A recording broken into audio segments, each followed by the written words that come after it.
Thank you, Howard Weinstein, for a beautiful Haftorah. Today I'd like to speak and lead into Yizkor. And I've wondered about Yizkor for quite a while. Why is it that we have 4 Yizkors during the year? We have 3 pilgrimage festivals, Pesach, Shavuot, and Sukkot. And we have a Yizkor on each one of those. And the anomaly is between Pesach and Sukkot, we have Yom Kippur with Yizkor, which kind of makes sense because we're already in Shul. But why 4? Why not 3? And why not 5? Assume that 3 is enough. We have 3 festivals. Yom Kippur and Sukkot come so closely together. It's only a week apart. What's the need for 2 Yizkors within a span of a week? Well, there are many answers for it, but the first thing to know is that Yizkor is a tradition that has come out of the people. This wasn't a biblical commandment. There's no obligation to remember your elders or the dead from the Bible. It's a people-driven tradition, much like the tradition that we have of getting people up from Shiva. There is no law about getting people up from Shiva. When Shiva's over, it's over. Many people would have gone to synagogue and they would get up there. Getting up literally means finishing sitting Shiva. You get up from Shiva, from sitting, and you leave your home or you do something that indicates you're out of Shiva, but that's it.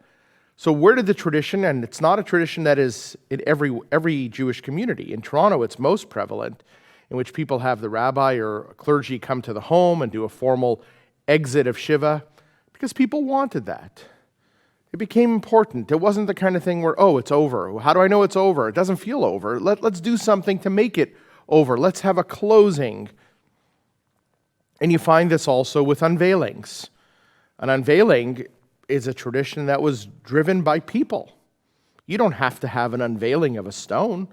The most important thing is that a grave not be unmarked, which is why every Jewish funeral home will always put, even if it's a plastic marker, they'll put something in when the grave is filled, and that way, at least it doesn't remain unmarked. There should be no unmarked grave. And ideally, you put up a stone when you can, preferably within the year. Some people have a tradition of doing it within a month, whatever your tradition is. And also it's about convenience when people are in town, when they're able to attend, and so on. The whole point is not to leave an individual buried and alone in a cemetery. So that's also a human-driven thing. People said, we don't want to just have a stone up there. We want to have a touch point in which we can kind of end stage 2 of the mourning and move on to stage 3, in which we are now post-unveiling. We've unveiled the stone. And sure, it works. It works very well, and it's a very, very good tradition, and it's a very worthwhile tradition. But not every tradition has its source in ancient law. A lot of it is deeply rooted in what people need. Yizkor is no different. Yizkor comes to us because people need a time and a place to remember. You're most likely to remember people, especially when you're gathering with family. That's when the greatest feel of the loss of an individual can be had, when everybody is together and you're all missing the same person or people. So I wanted to give you my understanding of why we have 4 Yizkors and 3 pilgrimage festivals. And it goes like this. If you've ever seen tefillin are phylacteries. They wrap around the arm, and they have a box, and they wrap around the head, and they have a box. They have a knot in the back, and the knot on the hand forms a sheen. There's a daled in the back, and a little yud next to the tefillin here forms the word Shaddai, which is wonderful. It's a meaningful thing. It's God's name.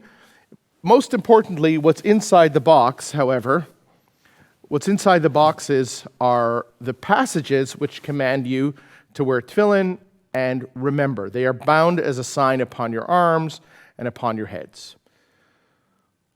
So inside the tefillin are the passages about tefillin, And if you look at the box that goes on the arm, it's just a square leather box. If you look at the box on the head, it has pressed. It's all one piece of leather. It's not stuck on. It's pressed. The letter Sheen. The letter Sheen has 3 fingers. On one side is a letter Sheen that looks like this. On the other side is a letter Sheen with 4. So you have 3 and you have 4. If you've never noticed it, now's a good time to look at it. 3 and 4. And why do we have 3 and 4? The reason is because there's a dispute. When you're embossing on the tefillin, are you embossing the 3 black spaces or the 4 white spaces? If you take 3 of a sheen and you take 4 of the embossing, you end up now with a 3 and a 4. You see that? 3 becomes 4.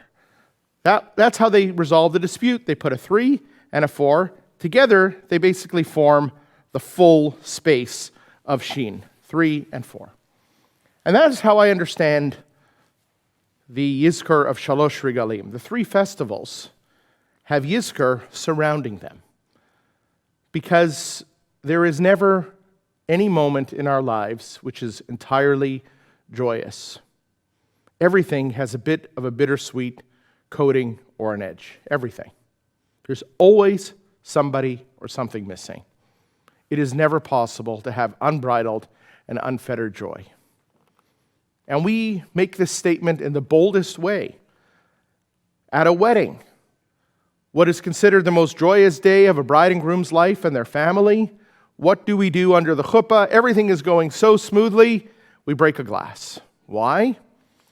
It's not about ayin hara, it's not about poo-poo-poo, it's none of that. It's about the reality that every moment is bittersweet. Just because it's bitter doesn't mean it can't be sweet. But let's not pretend that it's absolute joy. There are grandparents not present, elders, people who are unable to participate. This could be a second marriage, could be a third marriage. There could be broken lives surrounding this couple. There's a lot of stuff that accompanies every moment of joy. And thus, rather than pretend that everything is a 3, we add a 4 sheen over it. So together, it forms a true picture of human life, bitter and sweet combined. So rather than have 3 Yizkors and 3 holidays, we have 4 Yizkors to bound the 3 holidays.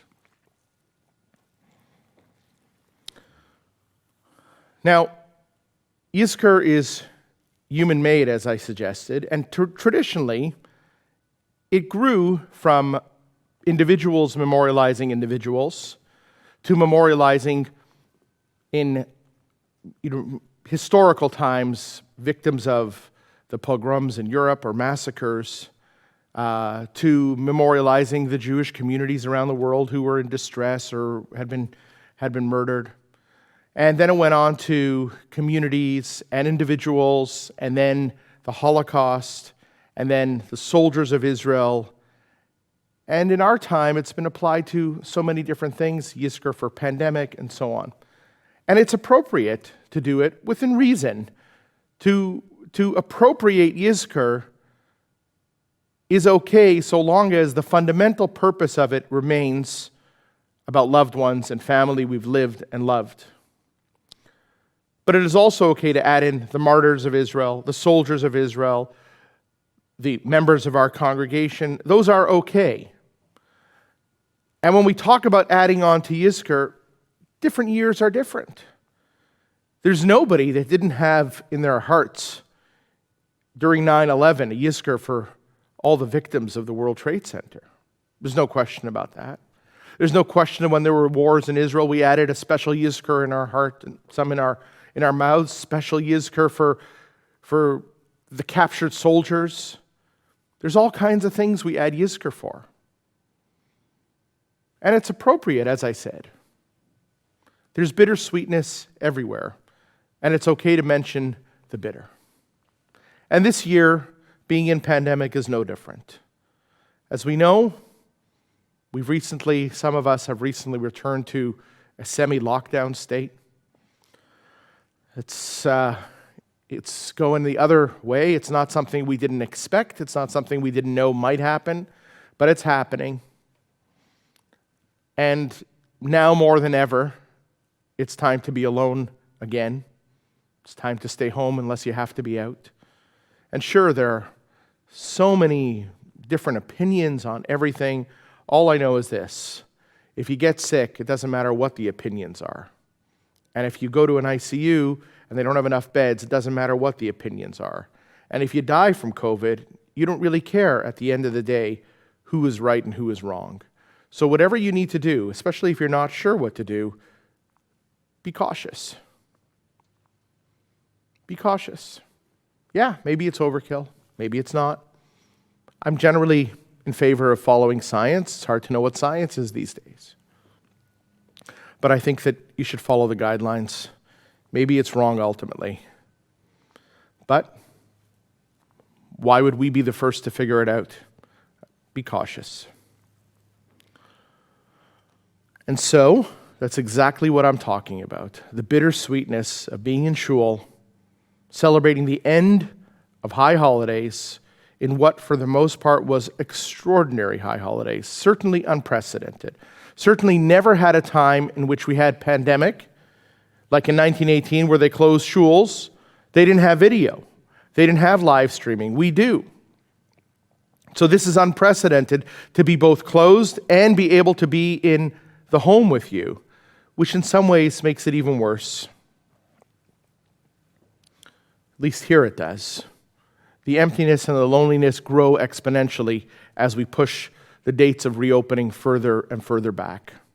And I am thinking about ways in which we can engage people, but it's very hard, especially with the new rules. It's getting even harder and harder to imagine it. And we don't want the messaging to be casual. So we have to be extremely careful.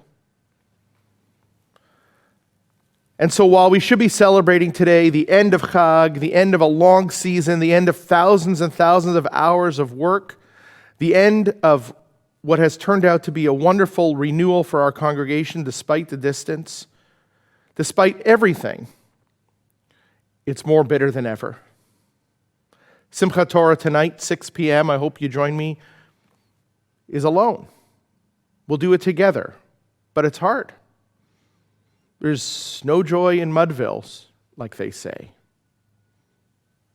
But still, we'll soldier on. We still celebrate the fact that we lived another year to finish the Torah cycle. We've learned a lot. There's a lot of learning to be had despite the distance. There's a lot of engagement. It's definitely not all sweet, but it's not all bitter.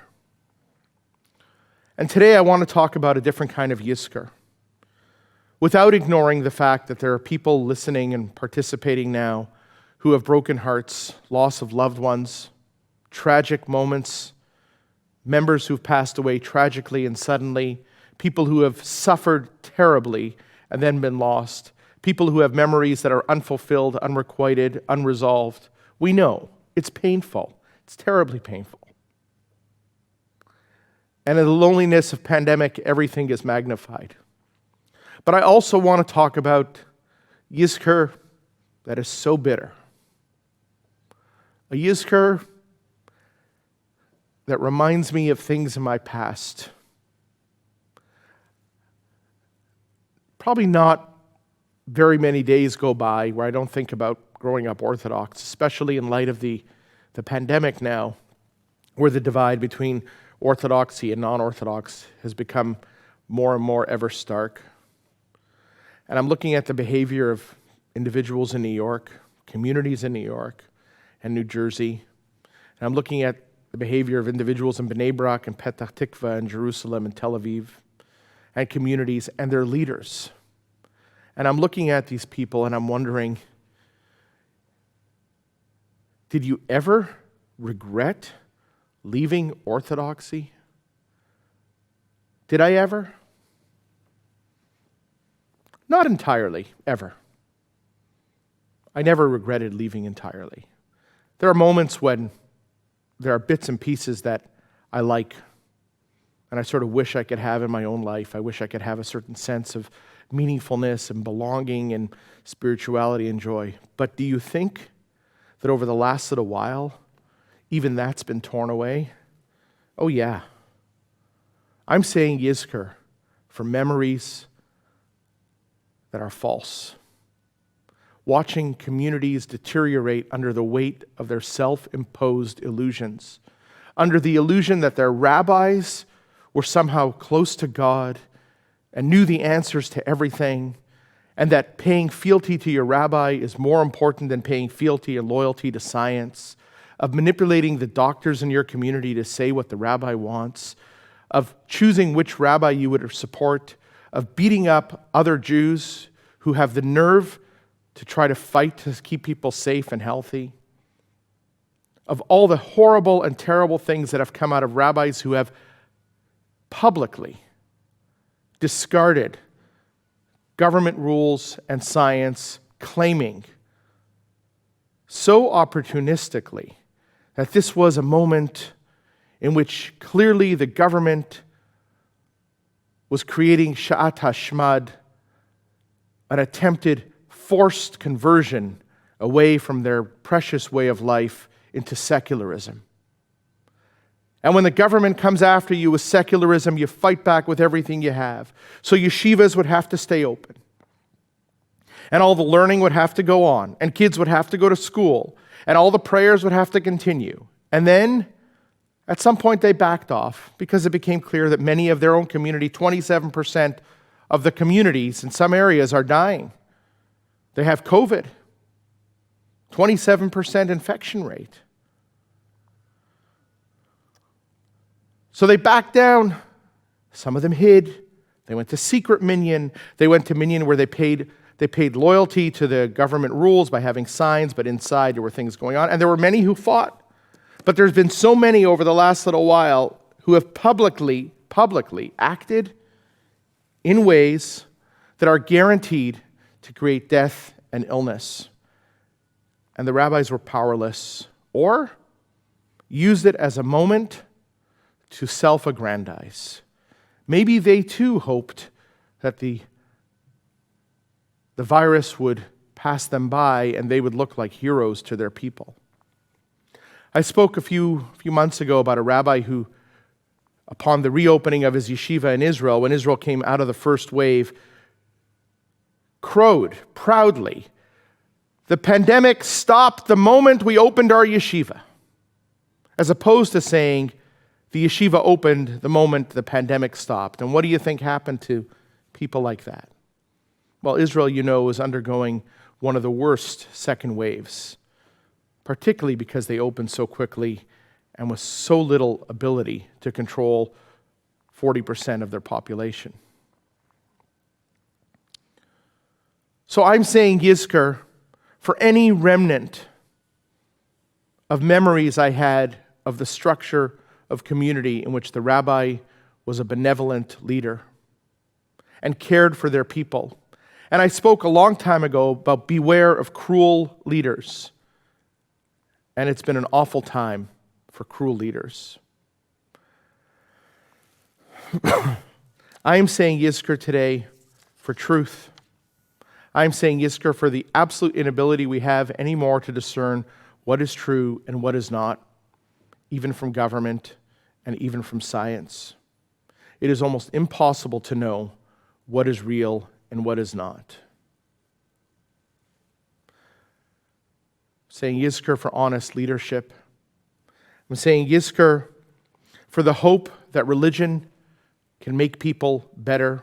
They've failed miserably and utterly to have religion answer the questions of our time in any way that creates a shred of dignity. We've seen in our day the collapse of the Jewish response in a moral and upright way to pandemic. The selfishness that abounds is shocking. I'm saying Yizkor today for the touch of loved ones, for the inability to see people face to face, for hugs, for the mental health that people are suffering, mental health crisis. I'm saying Yizkor today for all the people whose life plans have gone up in smoke, whether it be their weddings, or be their family moments, or be their plans, or be their financial security, or be their futures, or it be their ability to keep their children safe and secure and unafraid. I'm saying Yizkor today for shul life. I'm saying Yizkor today for all the memories we have of those who left because of pandemic and will never come back. We're saying Yizkor today for the way we used to be as a community. We're saying Yizkor for the memory of when our greatest threat was anti-Semitism. We're saying Yizkor today for all our loved ones. We look back and we wonder what gave them strength to get through these times. What gave them strength to get through the dishonesty of leadership, the dishonesty of religion? What gave them strength to get through the fear of the future? What gave them strength to get through the war? What gave them strength to get through the hunger? What gave them strength to get through the distance? What gave them strength to get through the unknowing? What gave them strength to get through all the various crises that they've been through? How did they get through it?